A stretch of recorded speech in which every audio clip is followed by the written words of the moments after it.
जय श्री कृष्ण मित्रों, संजय गुप्ता शो में एक बार फिर से आपका स्वागत है। सॉरी, इस बार थोड़ा विलम्ब हो गया, तो डिले के लिए क्षमा प्रार्थी हूँ। थोड़ा सा बीमार हो गया था और वीकनेस की वजह से लंबे समय तक आपके सामने नहीं आ पाया। तो एक बार फिर शुरू करते हैं महाभारत के आदि पर्व से ही।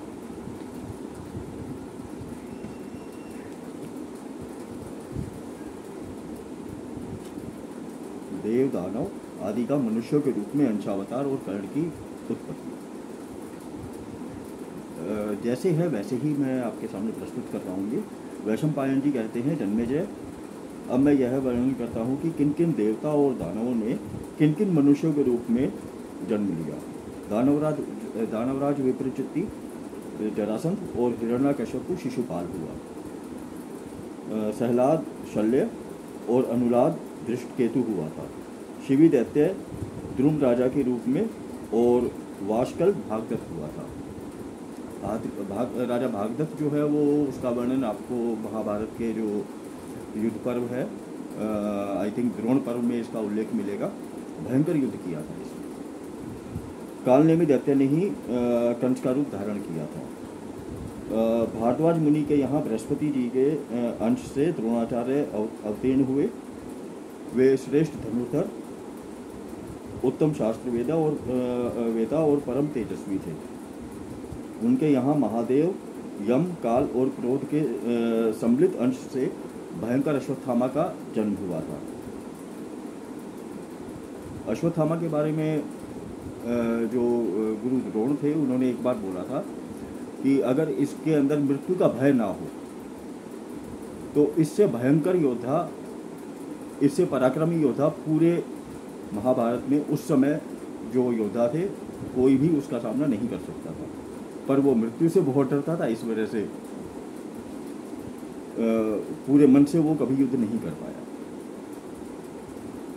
वशिष्ठ ऋषि के शाप और इंद्र की आज्ञा से 8 वसु राजऋषि शांतनु द्वारा गंगा जी के गर्भ से उत्पन्न हुए। उनमें सबसे छोटे भीष्म थे। वे कौरवों के रक्षक, वेद वेता, ज्ञानी और श्रेष्ठ वक्ता थे। उन्होंने भगवान परशुराम से भी युद्ध किया था। उन्होंने भगवान परशुराम से युद्ध किया था। रुद्र के एक गण ने कृपाचार्य के रूप में अवतार लिया था।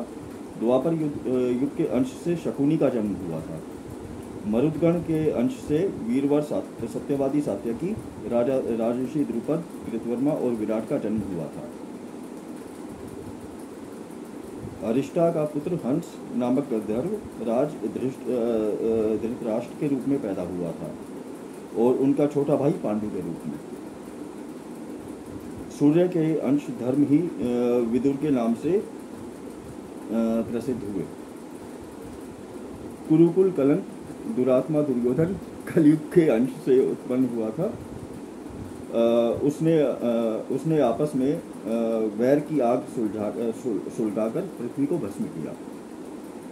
पुलस्त्य वंश के राक्षसों ने दुर्योधन के 100 भाइयों के रूप में जन्म लिया था। धृतराष्ट्र का वह पुत्र जिसका नाम युयुत्सु था, वैश्या के गर्भ से उत्पन्न एवं इनसे अलग था।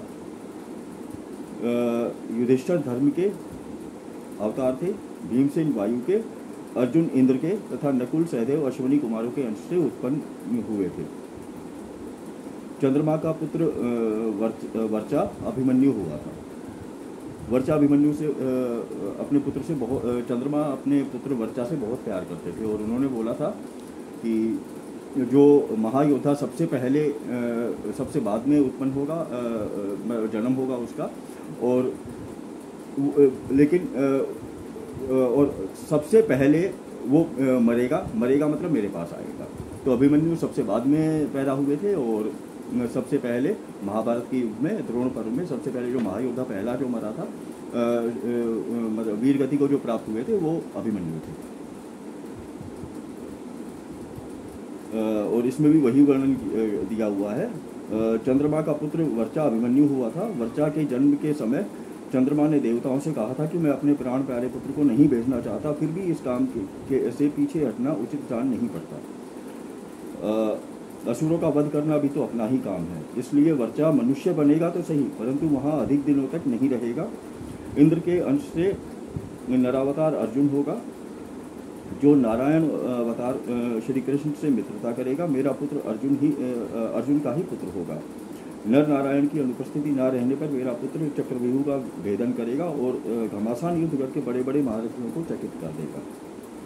दिन भर युद्ध करने के बाद सायंकाल में वह मुझसे आ मिलेगा।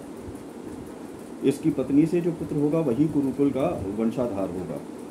सभी देवताओं ने चंद्रमा की इस उक्ति का अनुमोदन किया। जन्मेजय वही आपके दादा अभिमन्यु थे।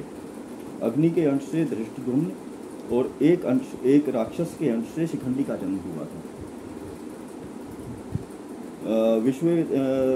विश्वेदेवगण द्रौपदी के पांचों पुत्र प्रतिविंध्य, सुखसोम, शुभकीर्ति, शतानी और शुभसेन के रूप में उत्पन्न हुए थे। वासुदेव जी के पिता का नाम शूरसेन था। उनकी एक अनुपम रूपवती कन्या थी जिसका नाम था प्रथा, माता कुंती।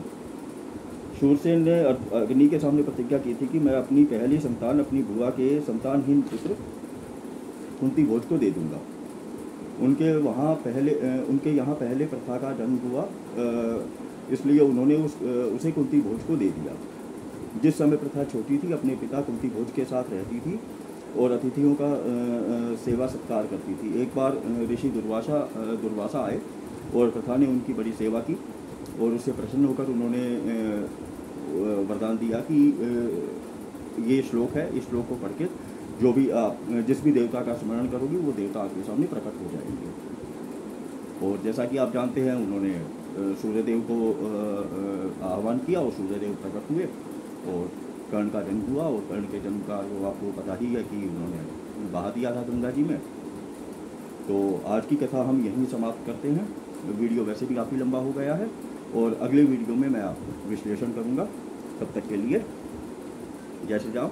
कल आपके सामने फिर प्रस्तुत होता हूँ विश्लेषण के साथ। धन्यवाद। और वीडियो को लाइक शेयर जरूर करें। जय श्री कृष्ण।